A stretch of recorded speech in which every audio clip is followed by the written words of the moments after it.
Assalamualaikum warahmatullahi wabarakatuh. Waalaikumsalam warahmatullahi wabarakatuh.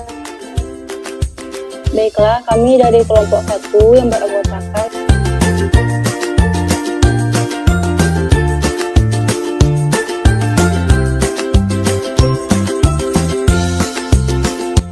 ini mempresentasikan hasil diskusi kami yang berjudul Konsep Dasar Sumber Belajar pada mata kuliah Pengembangan Sumber Daya Pembelajaran.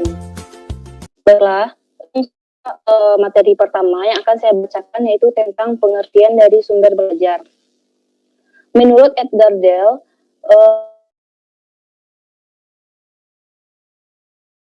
dimanfaatkan untuk memfasilitasi belajar seseorang. Pendapat lain dikemukakan oleh AICTE pada tahun 1977, yaitu berbagai atau semua sumber baik berupa data, orang, dan wujud tertentu yang dapat digunakan siswa dalam belajar, baik secara terpisah maupun terkombinasi, sehingga mempermudah siswa dalam mencapai tujuan belajarnya. Dari kedua pengertian tersebut menunjukkan bahwa pada hakikatnya sumber belajar begitu luas dan kompleks, lebih dari sekedar media pembelajaran. Segala hal yang sekiranya diprediksikan akan mendukung dan dapat dimanfaatkan untuk keberhasilan pembelajaran dapat dipertimbangkan menjadi sumber belajar. Dengan pemahaman ini, maka guru bukanlah satu-satunya sumber, tetapi hanya salah satu dari sekian sumber lainnya. Menurut para ahli lainnya tentang sumber belajar, menurut Yusuf Hadimyars, belajar itu adalah seperti pesan, orang, bahan, alat, teknik, dan lingkungan, baik secara tersendiri maupun terkombinasikan yang dapat memungkinkan terjadinya proses belajar. Selanjutnya, menurut Rohani, sumber belajar adalah segala macam sumber yang ada di luar diri seseorang atau peserta didik dan yang memungkinkan atau memudahkan terjadinya proses belajar. Baiklah, segitu materi dari saya. Materi selanjutnya akan dibacakan oleh Lara. Kepada Lara, dipersilakan. Terima kasih kepada moderator atas kesempatannya. Kali ini saya akan menjelaskan mengenai ciri-ciri sumber belajar. Yaitu menurut Evelyn Sregar dan Hartini Nara tahun 2010 mengatakan bahwa sumber belajar mempunyai daya atau kekuatan yang dapat memberikan sesuatu yang kita perlukan dalam proses pengajaran. Jadi, walaupun sesuatu daya tetapi tidak memberikan sesuatu yang kita inginkan, sesuatu yang sesuai dengan tujuan pengajaran, maka hal tersebut tidak dapat dijadikan sebagai sumber belajar. Yang kedua yaitu sumber belajar dapat merubah tingkah laku menjadi lebih sempurna atau menjadi lebih baik sesuai dengan tujuan pengajaran tersebut. Apabila dengan sumber belajar akan membuat perilaku seseorang menjadi lebih bersifat negatif atau akan bertindak menjadi sesuatu hal yang buruk, maka sumber belajar tersebut tidak dapat dijadikan sebagai sumber belajar. Misalnya, dengan menonton sebuah film, ada isi pesan film tersebut yang mempunyai dampak negatif terhadap si penonton atau terhadap si pengguna gitu. Maka film tersebut bukanlah sumber belajar karena memberikan efek negatif. Yang ketiga yaitu sumber belajar dapat digunakan secara sendiri-sendiri terpisah, tetapi tidak dapat digunakan secara kombinasi atau gabungan. Misalnya, sumber belajar material dikombinasikan dengan sumber belajar device dan strategi ataupun metode. Sumber belajar modul dapat berdiri secara sendiri ataupun dapat dipergunakan tidak menggunakan sumber belajar yang lain. Yang keempat yaitu sumber belajar secara bentuk dapat dibedakan menjadi dua, yaitu sumber belajar yang dirancang atau memang didesain dan sumber belajar yang tinggal dipakai. Berarti ada dua sumber belajar yang memang sengaja didesain atau memang sudah ada dan baru itu dipergunakan. Sumber belajar yang dirancang ataupun didesain sendiri adalah sesuatu yang memang dari semula dirancang untuk keperluan belajar. Sedangkan sumber belajar yang tinggal dipakai adalah sesuatu yang pada mulanya tidak dimaksudkan untuk kepentingan belajar, namun di kemudian hari dipergunakan untuk kepentingan belajar. Dan terdapat beberapa ciri-ciri. Yang pertama yaitu ciri-ciri utama dari sumber belajar yang tinggal dipakai yaitu terorganisir dalam bentuk isi yang sistematis. Jadi, kalau sumber belajar itu yang tidak didesain sendiri atau tinggal dipakai, jadi sumber belajar itu memang tidak terorganisir dengan baik. Tidak ada sistematisnya, setelah ini akan ada ini pembelajarannya atau A, B, C tidak terurut. Dan yang kedua yaitu tidak memiliki tujuan pembelajaran yang eksplisit. Jadi tujuan pembelajarannya itu tidak eksplisit gitu. Selanjutnya yaitu sumber belajar yang tinggal dipakai hanya dipergunakan menurut tujuan yang tertentu yang sifatnya bersifat insidental dan dapat dipergunakan untuk berbagai tujuan pembelajaran yang relevan dengan sumber belajar tersebut. Nah, jadi sumber belajar yang tinggal dipakai ini yang pertama dia itu tidak sistematis, bisa dari A langsung C atau F gitu. Nggak ada runtunan pembelajaran yang memang seperti sumber belajar dirancang untuk hal tersebut. Yang kedua itu tidak memiliki tujuan pembelajaran yang jelas, hanya saja tergantung dengan ketika kita mempelajari ini ternyata sumber belajar itu cocok, tidak apa untuk langsung digunakan gitu. Namun dia memang tidak disusun secara terperinci. Yang terakhir yaitu dipergunakan untuk tujuan pembelajaran yang relevan. Jadi ketika itu relevan untuk digunakan, maka sumber belajar itu boleh saja untuk digunakan.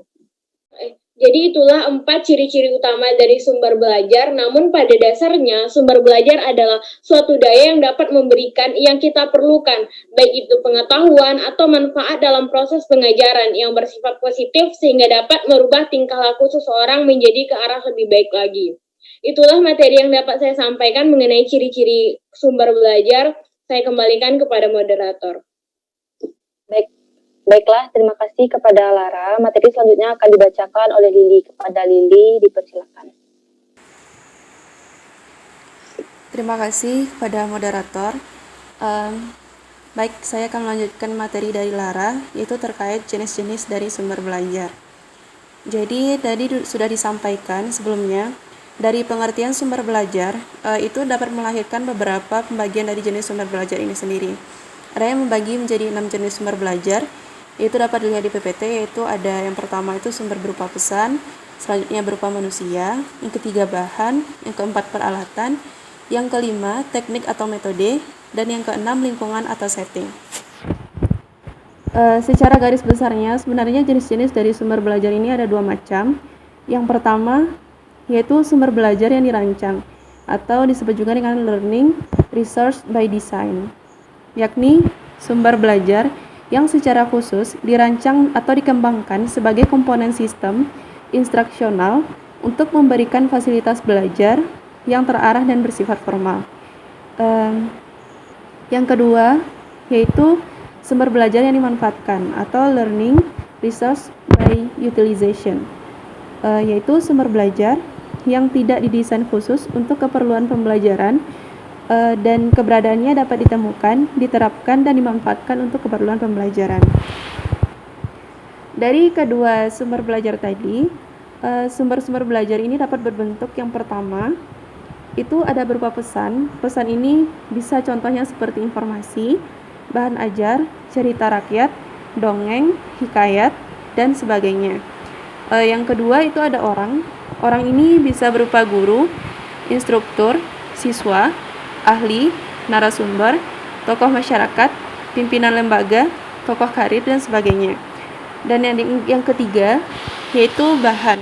Bahan ini bisa berupa buku, transparansi, film, slides, gambar, grafik yang dirancang untuk pembelajaran, relief, candi, arca, komik, dan sebagainya.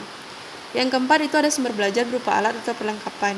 Contohnya perangkat keras seperti komputer, radio, televisi, VCD atau DVD, kamera, papan tulis, dan lain-lain.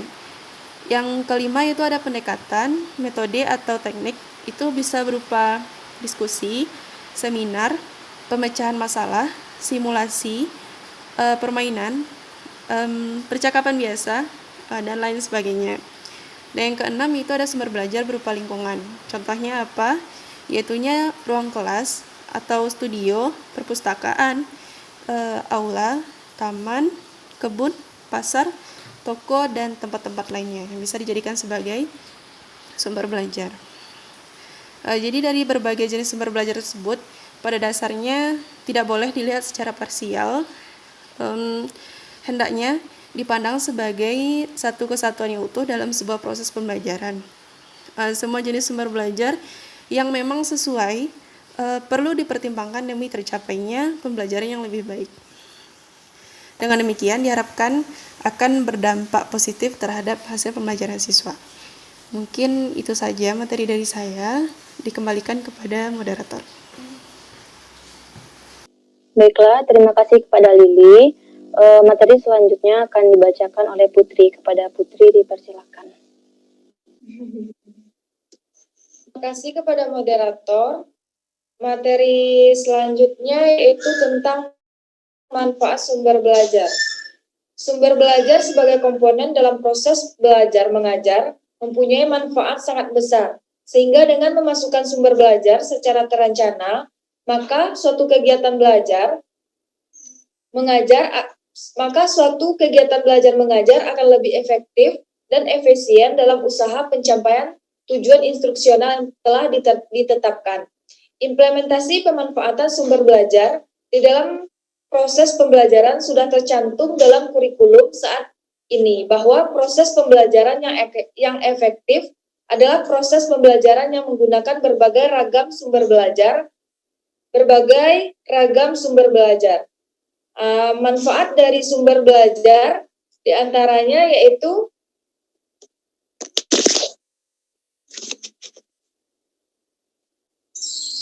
yang pertama, memberikan pengalaman belajar secara langsung kepada peserta didik sehingga pemahaman dapat berjalan cepat. Yang kedua, dapat menyajikan sesuatu yang tidak mungkin dikunjungi atau dilihat secara langsung, misal Candi Borobudur. Berikutnya, dapat menambah dan memperluas pengetahuan sajian yang ada di dalam kelas, misalnya buku teks, foto, film, majalah, dan sebagainya. Manfaat sumber belajar dapat memberi informasi yang akurat, misal buku bacaan, ensiklopedia, atau majalah, dapat membantu memecahkan masalah pendidikan baik dalam lingkup mikro maupun misal secara makro, sistem pembelajaran jarak jauh melalui modul. Secara mikro, pengaturan ruang atau lingkungan yang menarik, simulasi penggunaan film dan OHP. Dapat memberi motivasi yang positif apabila diatur dan direncanakan pemanfaatannya secara tepat. Manfaat sumber belajar dapat memacu sumber untuk berpikir, bersikap, dan berkembang lebih lanjut, misal buku teks, buku bacaan, film, dan lain sebagainya, yang mengandung daya penalaran sehingga dapat memacu peserta didik untuk berpikir, menganalisis, dan berkembang lebih lanjut. Sekian materi dari saya kembalikan kepada moderator. Terima kasih kepada Putri. Materi selanjutnya akan dibacakan oleh Cici. Kepada Cici, silakan. Terima kasih kepada moderator yang telah mempersilahkan. Sebelumnya, perkenalkan, nama saya Cici Mepitasari, panggilan Cici. Baiklah teman-teman, kita lanjut saja ke materi selanjutnya, yaitu faktor yang mempengaruhi sumber belajar. Kalau di sini mungkin berbentuk paragraf, namun sebenarnya ada beberapa bagian gitu yang akan kita satu-satu. Kalau kita lihat sekarang di perkembangan digital berperan sekali peran teknologi dalam mempengaruhi belajar. Seperti di masa pandemi kita menggunakan metode daring gitu. Nah, ini juga akan mempengaruhi bagaimana sumber belajar itu dirancang sesuai dengan keadaan yang ada saat sekarang gitu. Jadi akan nanti berkembang lagi dengan keadaan atau kondisi tertentu, maka juga muncul gitu pengaruh yang akan mempengaruhi sumber belajar ini gitu. Lalu kemudian ada faktor manusia ya seperti tadi, dan ini yang akan memberikan efek yang besar menurut saya, karena pemikiran sebenarnya yang menghasilkan sumber belajar itu kan sebenarnya manusia. ketika pikiran manusia itu dipengaruhi oleh suatu pemikiran tertentu, maka bahan ajar yang dihasilkan juga sesuai dengan itu. Misalkan kalau kita lihat sekarang di dalam kurikulum itu ada mengenai mengenai peserta didik, mengenai ERPP gitu dan lain sebagainya. Ini dipengaruhi oleh manusia oleh orang-orang yang di sana gitu, orang-orang yang yang menghasilkan itu gitu. Makanya kita sebagai teknolog pembelajaran, kita juga sebagai orang yang menghasilkan kurikulum pembelajaran harusnya punya pemikiran yang jernih gitu kan. Bagaimana kita memandang kondisi dan situasi, cocokkah dengan yang seperti ini? Cocokkah metode pembelajaran dengan seperti ini, atau bahannya seperti ini, cocokkah dengan metode yang seperti ini gitu. Jadi semuanya harus benar-benar difikirkan gitu, teman-teman. Lalu selanjutnya mengenai budaya, kita memiliki budaya-budaya tertentu yang berpengaruh terhadap pembelajaran gitu. Kalau mungkin di Minangkabau sendiri, kita punya slogan dan juga jadi slogan UMP, alam tak kambang jadi guru. Jadi di alam itu kita memang mempelajari alam gitu. Nah, dari sini kita bisa melihat pengaruhnya itu sangat besar gitu terhadap bahan ajar nantinya gitu, sumber belajar gitu. Nah, kalau kita lihat nanti misalkan gitu ada pembelajaran yang diambil dari pepatah di sana. Nah, dari sana kita bisa melihat bagaimana faktanya, kita bisa mengambil ilmu dari situ atau menjadikan itu sebagai sumber belajar kita gitu. Jadi sangat besar efeknya gitu. Oke, mungkin sekian saja. Terima kasih. Saya kembalikan kepada moderator. Baiklah, terima kasih pada Cici. Itulah hasil diskusi dari kelompok 1. Jika ada kurang dan salah kata, Assalamualaikum warahmatullahi wabarakatuh. Waalaikumsalam